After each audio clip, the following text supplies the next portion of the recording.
Nuestro Padre Celestial nos ama de una manera profunda y perfecta.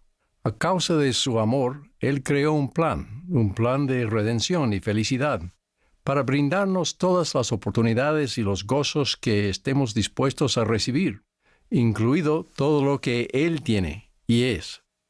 Para ello, estuvo incluso dispuesto a ofrecer a su Hijo amado, Jesucristo, como nuestro Redentor. Porque de tal manera amó Dios al mundo, que ha dado a su Hijo unigénito, para que todo aquel que en Él cree no se pierda, mas tenga vida eterna. Su amor es el amor puro de un Padre, universal para todos y a la vez personal para cada uno. Al igual que el Padre, Jesucristo también posee este amor perfecto. La primera vez que el Padre dio a conocer su plan de felicidad, pidió que alguien se desempeñara como Salvador para redimirnos, siendo esto una parte esencial de ese plan. Jesús se ofreció como voluntario, diciendo: «Heme aquí, envíame». El Salvador no hace nada a menos que sea para el beneficio del mundo, porque Él ama al mundo, al grado de dar su propia vida para traer a todos los hombres a Él. Por tanto, a nadie manda Él que no participe de su salvación. Este amor divino debiera proporcionarnos un consuelo y una confianza abundantes cuando oramos al Padre en el nombre de Cristo. Ninguno de nosotros es un extraño para ellos. No debemos dudar en invocar a Dios, aun cuando nos sintamos indignos. Podemos confiar en la misericordia y los méritos de Jesucristo para que nos oiga. Cuando permanecemos en el amor de Dios, dependemos cada vez menos de la aprobación de los demás para guiarnos. Dado que el amor de Dios es universal, algunos dicen que es incondicional, y desde esta perspectiva tal vez concluyan que las bendiciones de Dios son incondicionales y que también lo es la salvación, pero no lo son. Algunos suelen decir que el Salvador me ama tal como soy, lo cual es verdad. Pero Él no puede llevar a ninguno de nosotros a su reino tal como somos, porque ninguna cosa inmunda puede morar allí, ni morar en su presencia. Primero hay que resolver nuestros pecados. El profesor Hugh Nibley indicó en cierta ocasión que el reino de Dios no podría perdurar si tolerase el más mínimo pecado. Cita: «La más mínima mancha de corrupción significa que el otro mundo no sería ni incorruptible ni eterno. La más mínima falla en un edificio, institución, código o carácter resultará inevitablemente catastrófica en el transcurso de la eternidad». Fin de cita. Los mandamientos de Dios son estrictos porque su reino y los ciudadanos de éste solo pueden permanecer si rechazan el mal y escogen el bien constantemente, sin excepción. El elder Jeffrey R. Holland observó: «Jesús entendía claramente lo que muchos de la cultura moderna parecen olvidar, que hay una diferencia fundamental entre el mandamiento de perdonar el pecado, para lo que Él tenía una capacidad infinita, y el amonestar en contra de justificar el pecado, lo cual Él nunca hizo, ni siquiera una vez». Sin embargo, a pesar de nuestras imperfecciones actuales, todavía podemos tener la esperanza de lograr un nombre y una posición, un lugar, en su iglesia y en el mundo celestial. Después de aclarar que Él no puede excusar ni ignorar el pecado, el Señor nos asegura: «No obstante, el que se arrepienta y cumpla los mandamientos del Señor será perdonado. Sí, y cuántas veces mi pueblo se arrepienta, le perdonaré sus transgresiones contra mí». El arrepentimiento y la gracia divina resuelven el dilema. Y acordaos también de las palabras que Amulek habló a Sesrom en la ciudad de Amonía, pues le dijo que el Señor de cierto vendría para redimir a su pueblo, pero que no vendría para redimirlos en sus pecados, sino para redimirlos de sus pecados. Y ha recibido poder que le ha sido dado del Padre, para redimir a los hombres de sus pecados por motivo del arrepentimiento. Por tanto, ha enviado a sus ángeles para declarar las nuevas de las condiciones del arrepentimiento, el cual conduce al poder del Redentor para la salvación de sus almas. Como saben, la manera del mundo es estar en oposición a Cristo, o en otras palabras, cualquier cosa menos Cristo. Nuestra época es una repetición de la historia del Libro de Mormón, donde ciertas figuras carismáticas ejercen injusto dominio sobre otras personas. Se celebra la permisividad sexual y se alienta la acumulación de riqueza como el objeto de nuestra existencia. Sus filosofías justifican la comisión de unos cuantos pecados, o incluso de muchos pecados, mas ninguna puede ofrecer redención. Esta solo se obtiene mediante la sangre del Cordero.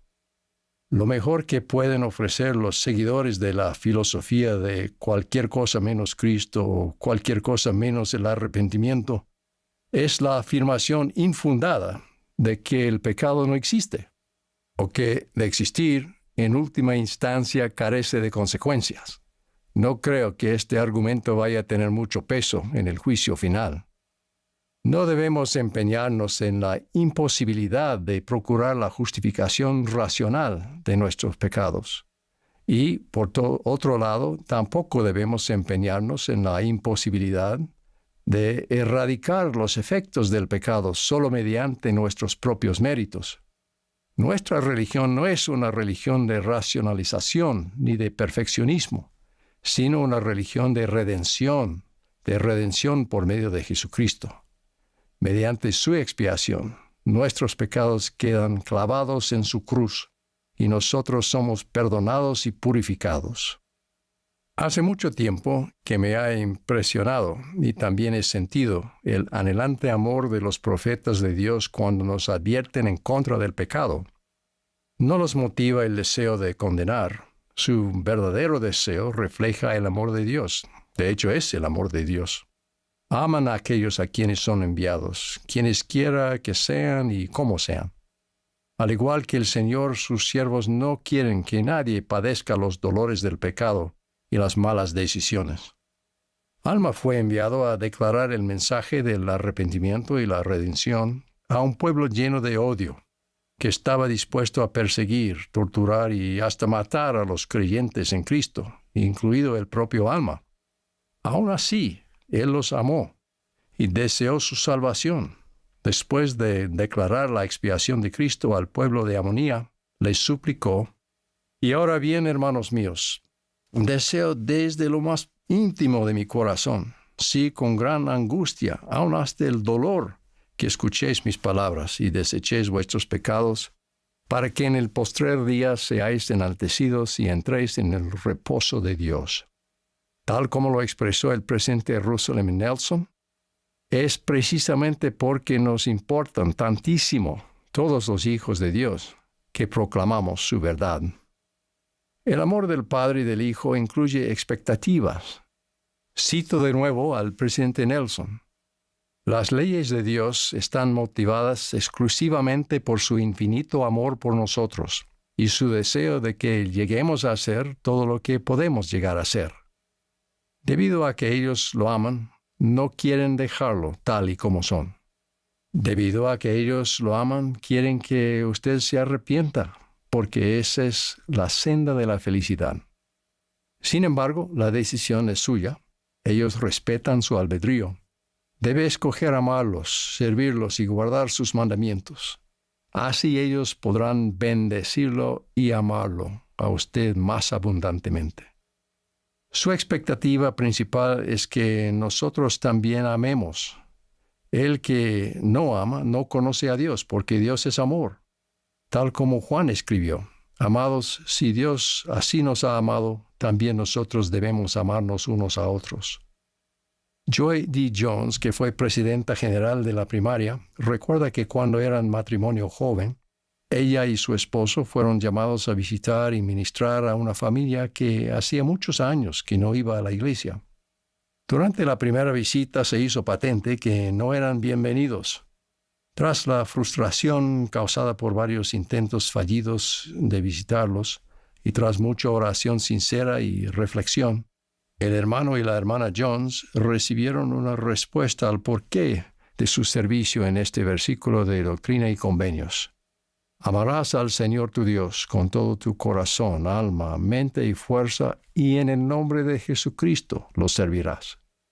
La hermana Jones dijo, nos dimos cuenta de que estábamos esforzándonos sinceramente por prestar servicio a esa familia y a nuestro obispo, pero teníamos que preguntarnos si realmente estábamos sirviendo por amor al Señor.